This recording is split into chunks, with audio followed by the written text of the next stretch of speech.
తెలంగాణలో విద్యా సంస్కరణలకు సంబంధించిన నివేదిక పూర్తి కావడంతో తన బాధ్యత ముగిసింది అన్నారు ఆకునూరి మురళి. ఈ క్రమంలో విద్యా కమిషన్ చైర్మన్ పదవికి రాజీనామా చేస్తున్నట్టుగా ప్రకటించారు.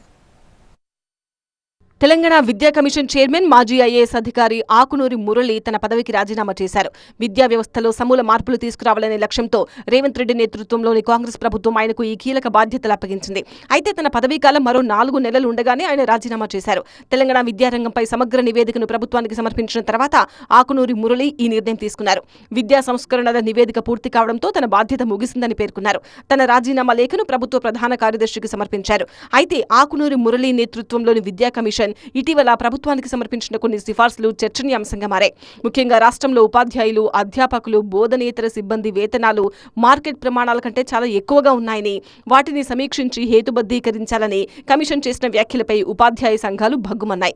ఇక ఇంటర్మీడియట్ బోర్డును రద్దు చేసి ఇంటర్ విద్యను కూడా పాఠశాల విద్యలోనే విలీనం చేయాలన్న ప్రతిపాదనపై కూడా వ్యతిరేకత వ్యక్తమైంది. ఈ సిఫార్సులపై ప్రతిపక్షాలు, ఉపాధ్యాయ సంఘాలు నిరసన తెలిపాయి. సెప్టెంబర్ 2024లో ఆకునూరి మురళిని విద్యా కమిషన్ చైర్మన్ గా నియమించారు.